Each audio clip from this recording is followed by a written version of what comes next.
So, good evening, ladies and gentlemen, and thank you very much for coming. I'm glad it wasn't pouring with rain as you came to the Museum of London.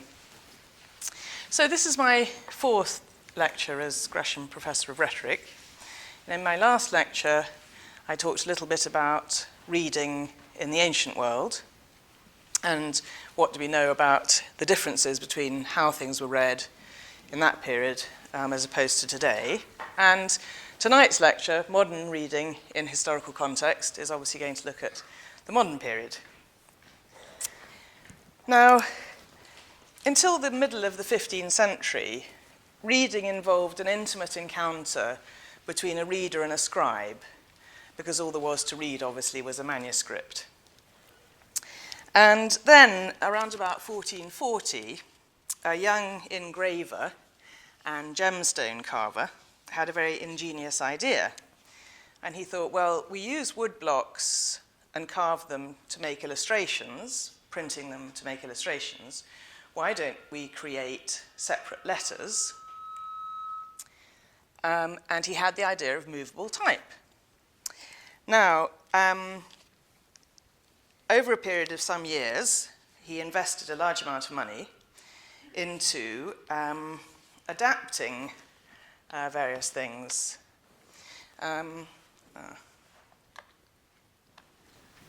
So it's come up on my laptop, but it hasn't come up on the screen. Right, slight delay. So this was actually a fruit press used in winemaking, and this is one of the things he adapted. And this is another press. This is bookbinding, and this press was used to squash all the books down, and the woman over here is sewing the pages together. Now, the craftsman who was messing him out with these things was, of course, Johannes Gensleicht zur Laden zum Gutenberg, known to us as Johann Gutenberg or even just Gutenberg. And this is the kind of printing that went on. So the man on the right, so your left, he's just removing a printed sheet from the press. And the man on the right with the two funny objects in his hands is putting the ink on for the next impression. So this is a woodcut of 1568, and it gives us a pretty clear idea of what printing at this period was like. And from old price tables, calculations have been made about roughly how quick this process was. And it's thought that around 1600, a press like this could produce 3,500 impressions in a day, but that's calculated on the basis of a tradesman's day being a grueling 15 hours. Now, of course, one common perception of what we mean by the modern period in history as opposed to the ancient period is, of course, that it coincides with the invention of movable type. So, in fact, our understanding of history is actually intimately bound up with the history of reading to some degree. So, tonight's lecture, Modern Reading in Historical Context, begins with Gutenberg's extraordinary invention. And in fact, it doesn't really change. Printing doesn't change much for several hundred years. People are basically using Gutenberg's press. So I want to start by looking at the relationship between printing, the rise of printing and literacy, and the rise of urban populations. And then I'd like to return to the 15th century to explore the key role that the Reformation had in stimulating modern reading. So between 1450 and 1455, Gutenberg printed a Bible, and it was the first book ever to have been printed from movable type. Although that said, some of you will know that there was actually a Chinese scroll that had been printed much earlier, but for some reason that invention was never copied anywhere else, and so Gutenberg was starting from scratch. Presses were soon established throughout Europe, in Italy in 1465, in France in 1470, in Spain in 1472, in Holland and England in 1475, and in Denmark in 1489. The printing press didn't reach the New World until 1533, when a press was set up in Mexico City. And it wasn't until 1638 that a press appeared in Cambridge, Massachusetts. So that's quite late. On the other hand, Massachusetts hadn't been settled until about 50 years earlier. So in some sense, it's quite remarkable that within 50 years of settling, a press had been established. So the movable type printing press was obviously a great innovation in early modern information technology. But what difference did it really make to people's lives? Well, for the first time in human history, it was possible to reproduce reading material quickly and in very large quantities, and, of course, much more cheaply than manuscript production. And within 50 years of the invention of the printing press, the price of books had already dropped by about 66%. So very quickly, books became, they were still very, very expensive, but nowhere near as expensive as a manuscript. And of course, the production of books made a very dramatic difference to the way ideas could circulate and widen the circles in which new ideas could take root. Now, some historians have argued that the invention of the printing press was actually one of the most important events in human history. But economists, until very recently indeed, have actually struggled to make a case for just how important reading was for the creation of wealth. But a new study, which came out very recently indeed, concludes that the economic impact of the printing press was actually immensely important.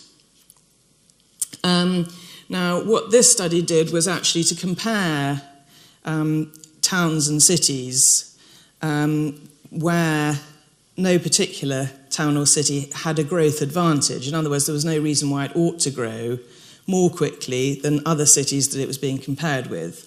And then they looked at the cities that had printing presses and were able to conclude that actually it had made a very large difference indeed. So what was shown, and I quote, was that cities that adopted the printing press in the late 1400s enjoyed no growth advantages prior to adoption. However, after the adoption of the printing press, they grew by at least 20 percentage points and as much as 78 percentage points more than similar cities who didn't adopt the printing press, and this is in the period 1500 to 1600. So that would imply that between 18% and 68% of European city growth between 1500 and 1600 was actually down to the printing press. So we are now clear, economists have now proved that the printing press was absolutely key in economic terms.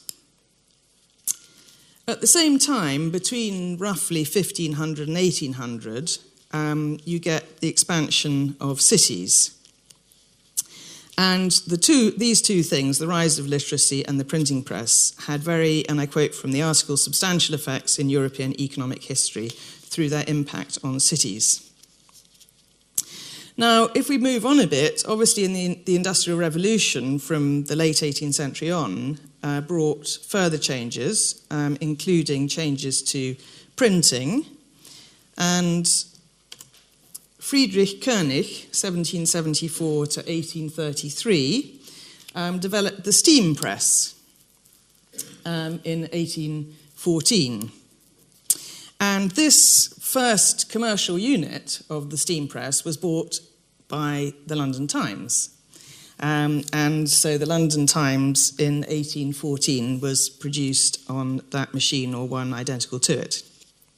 Now, it could produce about 1,100 impressions an hour, which is a very significant improvement on the hand presses.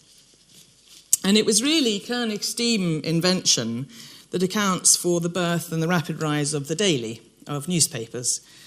because now for the first time you could produce cheap, big runs. And so although there had been newspapers, the idea of a daily was really very much bound up with this steam machine. The next important innovation was the idea of using a web of paper, as it was called, as opposed to individual sheets. And that meant using a roll of paper, which again was much, much quicker because the paper could just be pulled along from the roll, rather than having to put sheet by sheet in some way. So that was another important innovation. And, of course, the pages were then cut after the printing as opposed to before. And then in 1844, Richard Hoe, whose dates are 1812 to 1886 in the States, developed the rotary press. So is this one of these? Yeah. So that central barrel has the print all the way around the outside, and then the paper is taken through from a roll. And this was faster still. 20,000 copies an hour could be produced on this machine. So the Industrial Revolution, including printing and its knock-on effects, which developed quickly in England from 1750 to 1850 roughly, and spread to the continent after the Napoleonic Wars, brought about another profound change related to the expansion of towns and cities. And this too had an impact on reading, just as being able to produce reading material in this sort of way would obviously have had a very big impact. So only 17% of the population in Europe lived in cities in 1801, but 50 years later the percentage is 35%, and by 1891, so as we get to the end of the 19th century, almost half, or just over half, the population lived in cities. So this is 1,500, and none of the cities is actually over 500,000. So we've still got mostly rural populations and just a few big cities, particularly in Italy. 1650, well, some bigger cities are beginning to develop, but this is perhaps the one that, so that's by 1800, but this I think probably makes it easiest, because there we can compare 1500 to 1800 and see that by 1800 there are lots of cities, well, there are a few over 500,000, a fair number over 100,000. So this too makes a big difference in terms of publishing, reading, in terms of reading markets.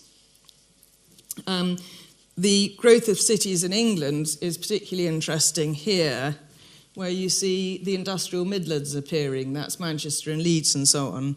That had been almost completely rural before. So that's the beginning of the industrial Midlands. And meanwhile, of course, the great capitals and cities, London, Paris, Vienna, Berlin, Rome, Madrid, and New York, they were all growing apace too. Now, the corollary of all this is that towns and cities became the privileged places for reading. Books found their way into rural areas. There were peddlers, and obviously as the postal service developed, that also made it easier. But the immediate availability of reading material in urban areas gave readers in towns and cities a very distinct edge. Literacy rates tended to be slightly higher in the cities as well. Leisure time, there was probably more people obviously worked very long hours, but there was probably more leisure time if you lived in a town or city than on a farm, or if you were in a rural area. Then, of course, the rise of the railways made another big difference, and the modern postal service. But it's perhaps only the internet that's really levelled the playing field in terms of access to reading material.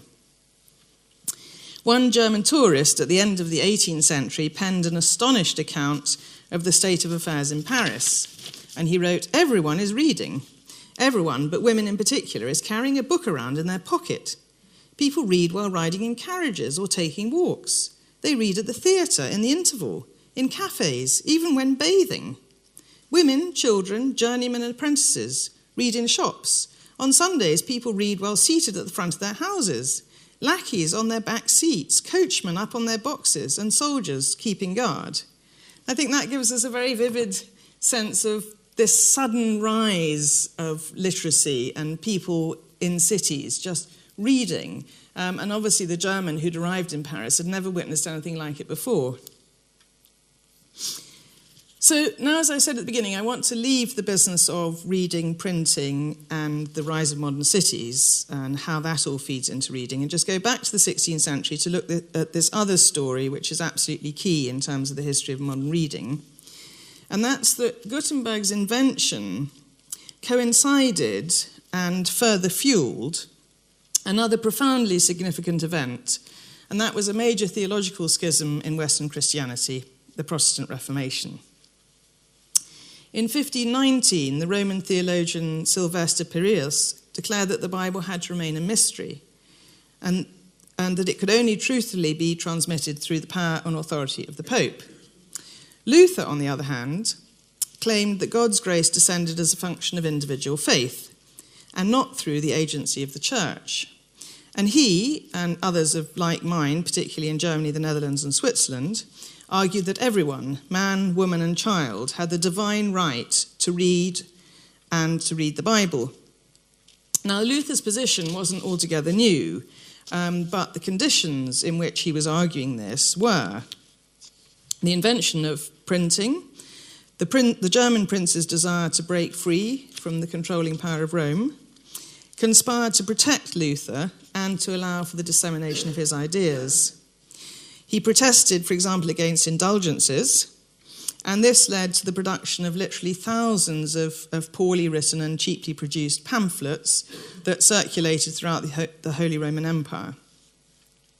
So it's a moment of kind of extraordinary historical coincidence. Printing promoted the Reformation, and then, of course, the Protestant reformers promoted reading and literacy. So it was a wonderful synergy. Bibles were translated into the vernaculars, that's to say, into the language of every day. And that meant that if you could read, you didn't need a classical education to read the Bible. And Erasmus, who kept his distance from Luther and was really looking for reform within the church rather than division, he nevertheless shared Luther's conviction that direct access to the Bible was in the interests of faith.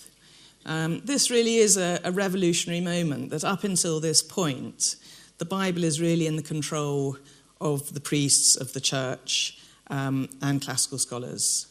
As soon as the Bible is translated into everyday languages, then with fairly basic literacy, people could begin to get engaged with the Bible and interpret it in their own way. So Erasmus wrote, I wish that even the weakest woman should read the Gospel, should read the epistles of St. Paul, and I wish that these were translated into all the languages so that they might be read and understood, not only by Scots and Irishmen, but also by Turks and Saracens, by which he meant Muslims. And when Luther was working on his German translation of the Bible, he advised those who were helping him with the translation, and this is a quotation, "You must ask the woman in her house, the children in the streets, the common man in the market, and look at their mouths, how they speak, and translate that way. Then they'll understand and see that you're speaking to them in German." So the idea was to be quite clear how people spoke, what the everyday language was like, and then to take the Bible and translate it into a language that would then be accessible to everybody. From the 15th century on, most church traditions doggedly encouraged literacy for boys and girls, and parents were supposed to teach their children and anyone else that they were responsible for in their household. And the practice of learning the Ten Commandments and of reading psalms and prayers and so on, and becoming familiar with Bible reading generally, all encouraged and developed reading skills, which of course you could then use to read other things. But it remained the case from the 15th century to the 18th that the vast majority of serious readers, that's to say, readers who read fairly extensively were members of the aristocracy, the clergy, including women religious, doctors and wealthy merchants, and to some extent tradesmen and tradeswomen who used literacy in their daily work. But these readers were what, in terms of the history of book, are called intensive readers. In other words, they wouldn't have very much reading material to hand, probably the Bible, maybe one or two other things, and they would read those over and over and over again intensively. And it would only be if you had access to one of the medieval libraries as a scholar that you would have access, obviously, to very much more if you were very wealthy and you could actually establish your own library. But for most people, reading, if they were literate, would be of the Bible and intensive. But a literate middle class, we might say, gradually started to emerge. Crudely speaking, the end of the Middle Ages is when we see this middle class beginning to rise and take control of new economic enterprises and commercial enterprises. And with wealth came a desire to be more involved in political processes and to be involved in cultural activities which hitherto they wouldn't have been involved in. They would have been in the privilege of the wealthy. So by the 18th century in England, a fortuitous combination of events conspired further to boost reading. The rise of education and literacy, cheaper printing and paper-making techniques, better transport systems, and crudely a general political consensus that literacy was actually very important for nation building as the European nations started to compete with one another. There was a general idea that actually having a literate population was going to be in our interests. So a whole lot of things happen at once. And the most radical changes, in fact, in 18th century reading took place in England, and then they were followed by France and Germany, and then the rest of Europe. By the turn of the century, the newly independent United States opened as another rapidly growing and particular market for reading material. Some areas of the States, in fact, had the highest literacy rates of anywhere in the world. In the decade between 1787 and 1797, 84% of New Englanders could sign their will.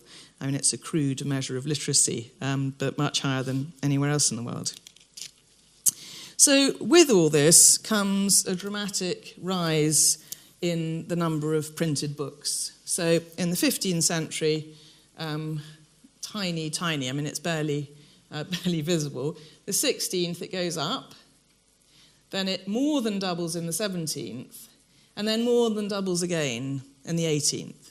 So very, very rapid, and by the 18th century, it's a huge market. The book market, the publications market, is enormous. And this is just printed books, but of course, alongside that, you've got journals and newspapers and pamphlets and so on. So what was this ever-growing audience of readers reading? What does this blue bar chart represent? Well, newspapers, journals, sermons, manuals that told you about cookery and gardening and embroidery and so on, but above all, novels. And here is an astonishing graph this is based on the British Library's English short title catalogue. And this is material classed as fiction, so novels. And as you'll see, as you come down here through the 17th century, there's almost nothing going on. Then 1700 starts to bounce around a bit, 1750, but actually by 1799 you've got colossal numbers of novels being published. So everything has got, I mean, poetry is still being produced, theatre is still being produced, but it's the novel that just suddenly completely takes off and burgeons.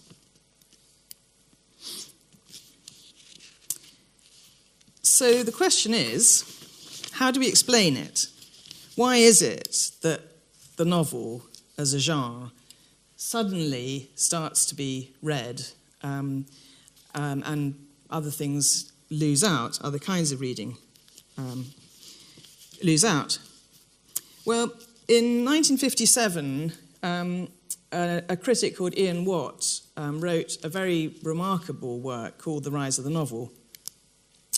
And he hypothesized that three authors, Defoe, Richardson, and Fielding, constituted the beginning of the modern novel. So these three 18th-century novelists represented the modern novel. Now, in the first draft of this book, he thought, well, obviously the first thing I've got to do is define what I mean by modern novel. And so he wrote an incredibly long theoretical chapter looking at the formal aspects of the novel in order to assert, no, what comes before the 18th century novel is not the modern novel as we know it, for reasons that I won't go into now, because they're as tedious. He realised that they were actually rather tedious. So he thought, now I'm going to forget the first chapter. It's almost unreadable, this theoretical nonsense. I'm just going to start if these three authors constitute the beginning of the modern novel. And then he happily wrote his book without worrying too much. What he was really interested in was explaining why the novel does change and become the novel as we know it, with believable characters, believable situations, and various other things. Watt was a remarkable man, actually. In addition to being an English scholar, he was born in the Lake District. He went to a local grammar school. He then won a scholarship to St John's College, Oxford, where he got a first-class degree in English. He was then called up in the Second World War, and he ended up a prisoner of war in a Japanese camp, building the Burma Railway. About 10,000 other prisoners actually died, and he returned, after those 3 years, he returned to England at the end of the war with very, very serious malnutrition. All he wanted was to go back to university. And within 2 years of his return to university, he had a doctorate. So, very admirable man. Unfortunately for us, he then went to America and spent his whole academic career in the States, but writing interesting books that we have access to. So he was arguing, okay, novels by these three widely read authors of the 18th century, what accounts for them? Well, he thought, well, a different range of people who have access to books. There's been a change in readership because of the rise of literacy, because of the cheapness of books and so on. It's a different audience. He said, we've got a new sense of individualism in the 18th century, that people don't see themselves as part of groups and collectives in quite the same way, but see themselves as on their own. And that included an economic individualism, basically an idea of each man for himself, each woman for himself. So this individualism comes into it too. The spread of Protestantism, especially in its Calvinist and Puritan forms, these, he thought, influenced the movement to individualize characters, moving away from type and caricature to an idea of individuals as specific characters, presenting detailed and convincing descriptions of setting and situation which could be readily imagined by the reader. And he sought to demonstrate that biographical, sociological, and historical knowledge explain the forms of works of art, that forms change, and they change because of the context in which they circulate. And he showed that this understanding facilitates the reader's ability to retrieve what the author wrote, at the same time as allowing the reader to understand cultural history in a way which the author and his readers at the time would have been unable to do. Literature, Watt emphasised, not only reflects the zeitgeist, the spirit of the time, but it also contributes to it. It's a two-way and complex process. So his main claims can be summed up quite quickly. He laid emphasis on the way these middle-class authors, like Defoe and Richardson, challenged the Augustan values of the time, ideas of decorum, ideas of order and clarity. They were questioning whether this was the only way to write about being people in the world. the rise of the novel becomes an expression of and a challenge to traditional class hierarchies. That's fundamental to the novel. And of course, he should have included gender hierarchies, but I'll say a little bit about that later. It was a challenge to the dominance of the aristocracy, to the central position of what he called the Anglo-Catholic Church in the nation's religious life, and a challenge to accepted conventions of literary genre and notions of decorum. All these are challenged. Readers' desires for certain kinds of vicarious experience, particularly in relation to private lives, individualism, their economic motives, were themselves factors in creating the 18th century novel. So what he's saying here is that people actually liked the idea of reading something in which there were believable characters with whom they could identify, that vicarious experience became attractive, that idea of sort of living other lives through fictional characters. He conceives the development of the novel in terms of a growth from simpler forms to more complex forms, and he sees the 18th century novel as a necessary stage in the development of the English novel as a whole. So rather as you might look to Elizabethan drama to explain Shakespeare, he saw the 18th century novel as paving the way for the novel in its fully formed state, which he saw as coming somewhat later. As he writes, it cannot be claimed that either Richardson or Fielding completely achieved the interpenetration of plot, character, and emergent moral theme, which is found in the highest examples of the art of the novel.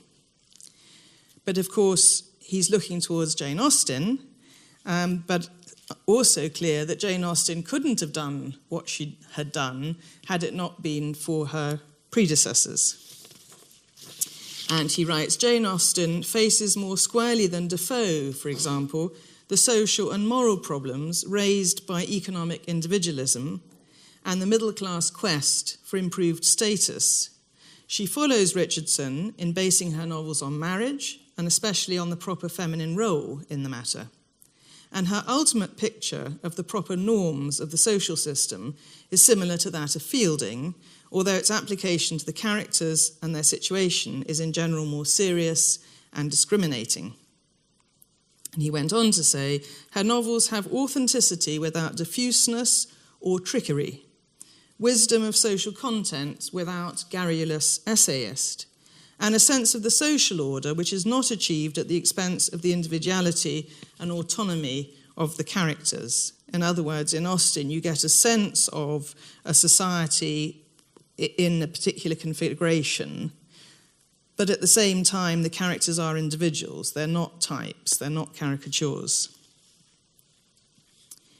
And finally, what argued against what was a prevalent trend at the time, which was to appeal to psychology to explain characters in novels and indeed authors. So Freud and Jung, for example, were often being drawn on, and he rejected that. What's the rise of the novel changed the way the modern novel was read by those who read his work. And of course, all literary criticism should actually change the way we read. I mean, otherwise, what's the raison d'être of reading a work of literary criticism if it's not going to mean we engage differently with books? And Watts' book was immensely influential. So we know there was this sudden, extraordinary rise of the novel in the 18th century, and Watts' explanations for that rise seem to me very convincing. And in fact, it's now more than 50 years since he published it, but there haven't been any really substantive or damaging counterclaims for the rise of the novel.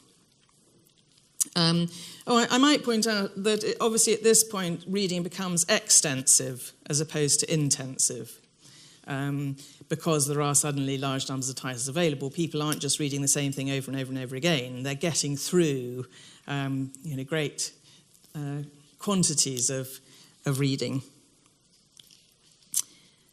So the question is, how did people read then in the modern period? Did they read the same way that we read now? How did they engage with novels? And as I emphasised in my last lecture, I'm interested both in the what of in terms of people reading. What did they read? But I think the question of how is even more intriguing.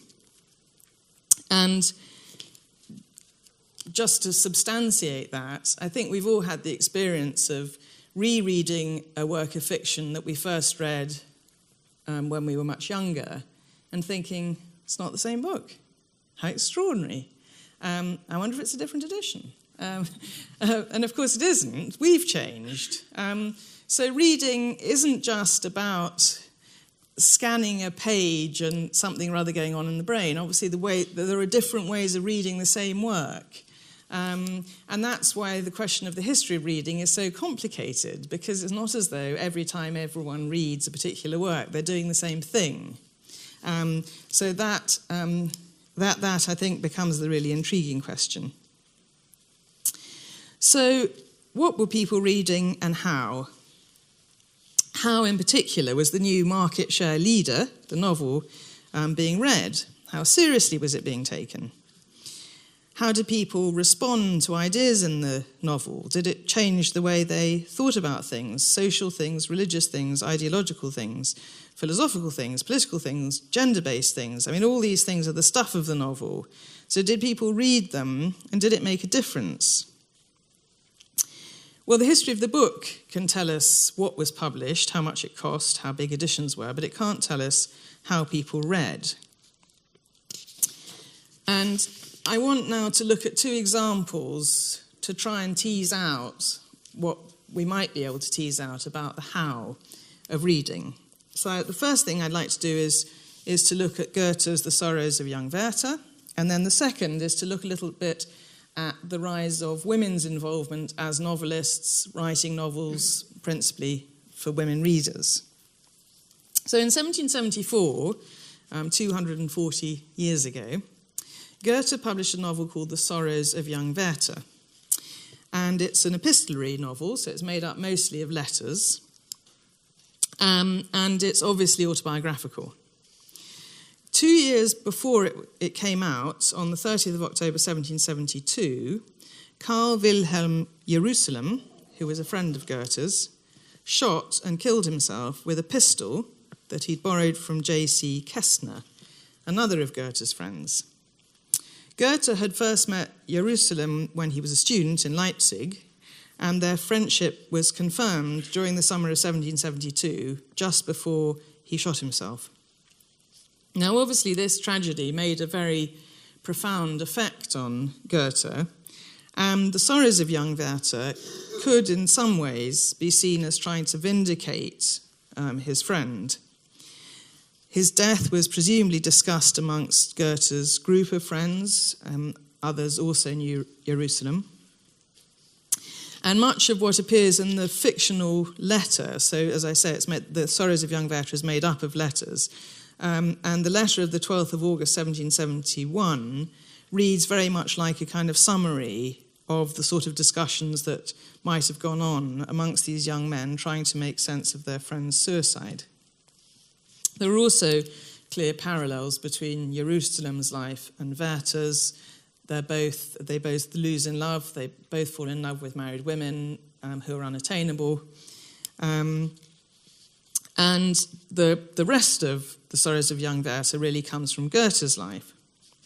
And the letters that Goethe wrote to the woman whom he loved, Charlotte Buff, who later married Kestner, who's the chap who lent Jerusalem the pistol, bear a very close relationship to the fictional Lotte in The Sorrows of Young Werther.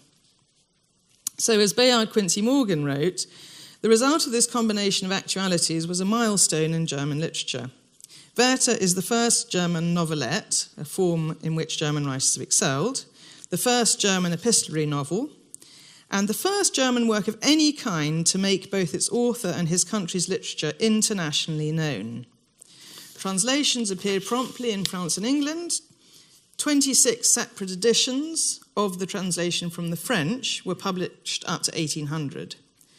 Napoleon was a great admirer of the story. He apparently read it 7 times. He discussed it with Goethe when they met in 1808. And within 12 years of its publication, 20 pirated editions had been issued. And the Werther Tracht, the Werther costume, was what every young man was wearing. The distinctive yellow trousers and waistcoat, and the blue, the colour hasn't come out terribly well, the blue coat. And at the same time as the fashion industry getting onto the bandwagon, this is probably the first major case of merchandising in Germany. So not only clothes, but porcelain, showing Werther and Lotte, and also buttons. You could get silhouettes of the characters, special editions, expensive editions. I mean, it was just unbelievably successful. Oh, there was Eau de Werther as well. There was a perfume, a special perfume you could wear. Oh. So, for those of you who know the novel, its extraordinary success on publication may strike you as somewhat puzzling, because the excesses of emotion in this work are very difficult for a modern reader, I think, to take seriously. I've got 3 sons, all of them in their 20s. However disappointed in love, I can't imagine them, and this is a quotation, shedding 1,000 tears. Nor could I imagine them kissing images of the woman that they'd fallen in love with 1,000 times. So there is, I think, to the modern reader, extraordinary exaggeration.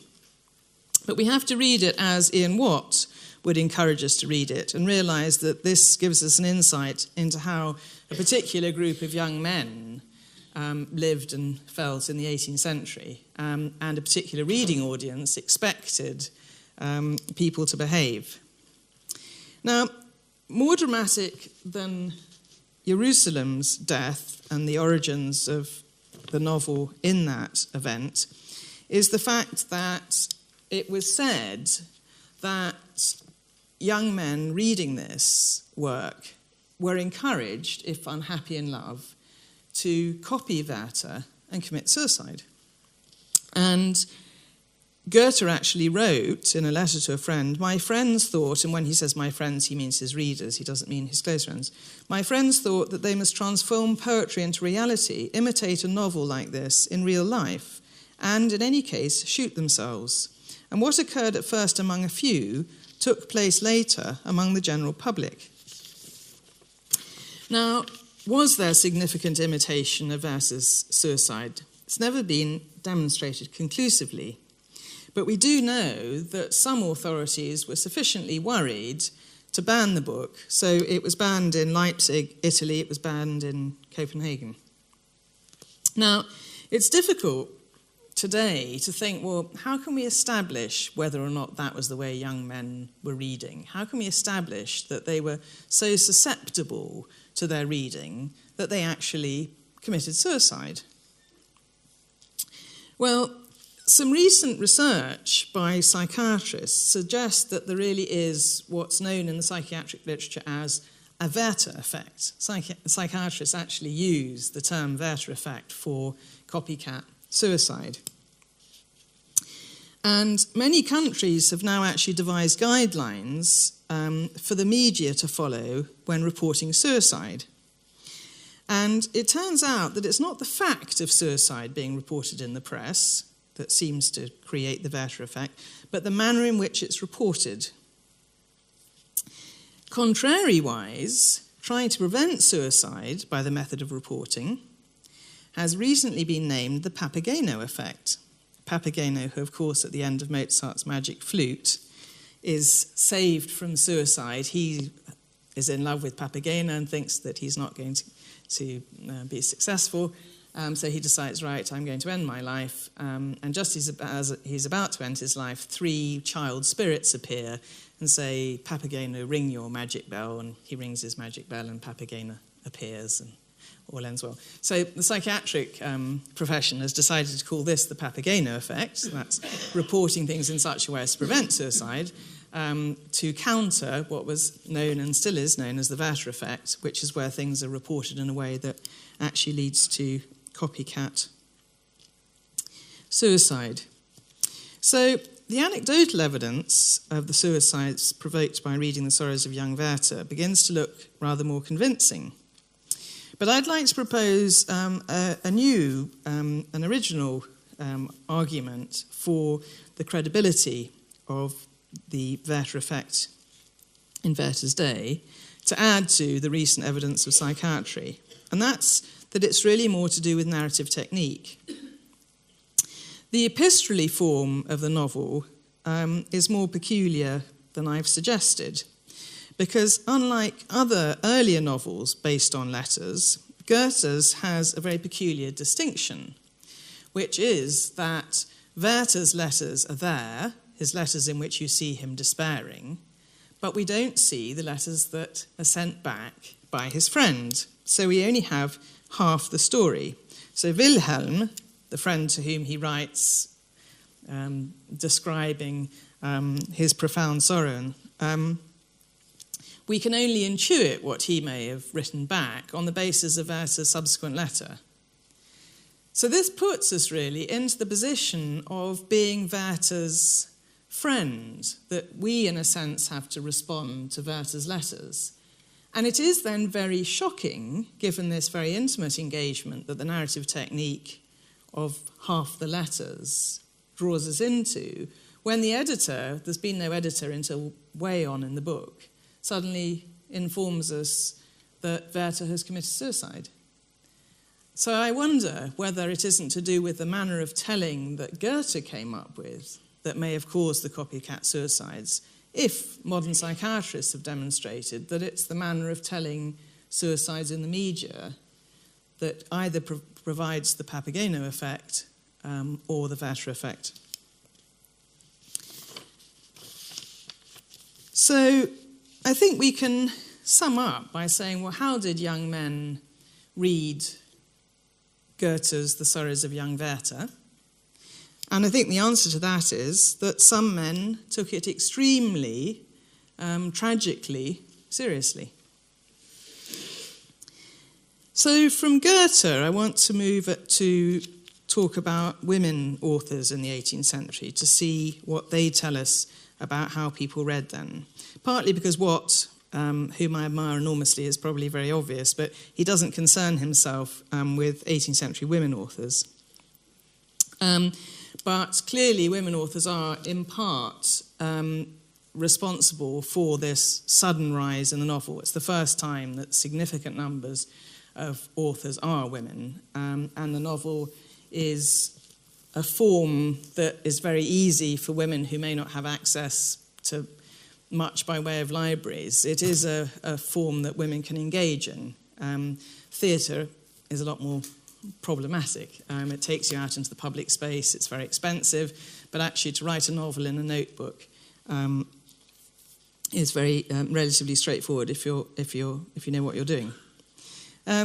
Now, a typical example of a woman writer who had enormous influence and who was enormously popular, much read in translation, was the aristocratic but later somewhat impoverished Madame de Genlis. She was largely self-educated, and like many women of the period, she was a great reader and keenly interested in the education and promotion of women's education and women's literacy. Now, she was very struck by reading a work by Émile Rousseau, the philosopher. He had written a book on education in 5 volumes, which was very influential, published in 1762.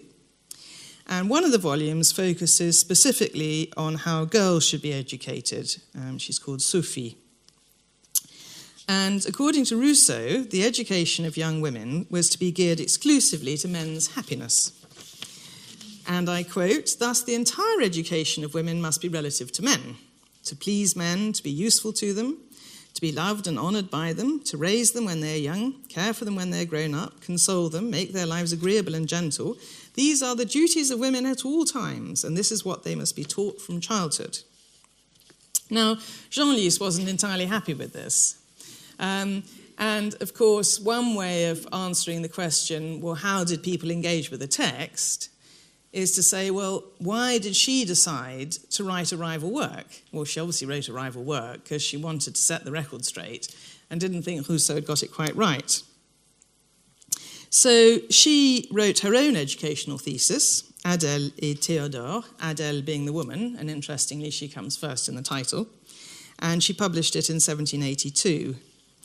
She objected, very obviously. If you read this work, you can see very clearly what it was she didn't like about Rousseau's work. And she was immensely popular. She was translated into numerous foreign languages, with at least 60 printings in France, Britain, America, Germany, Spain, and Italy. And this is a passage which I think shows how it was that she'd read Rousseau. When men condescend, which is very seldom, to employ themselves a little on our education, they wish to give us vague notions, consequently often false, superficial knowledge, and frivolous talents. A man of letters whose daughter gives evidence of wit and love of poetry may be induced to cultivate these talents. But what will be her father's first care? Why, to rob the young scholar of that confidence that inspires fortitude and that ambition which surmounts difficulties. He prescribes bounds to her efforts and commands her not to go beyond them. He traces a narrow circle round his young pupil, over which she is forbidden to step. He traces... if she has the genius of Corneille, one of the great 17th century French dramatists, or Racine, another, she is constantly told to write nothing but novels, pastorals, and sonnets. So I think what Genlis produced gives us a very clear idea of how she engaged with some of her reading.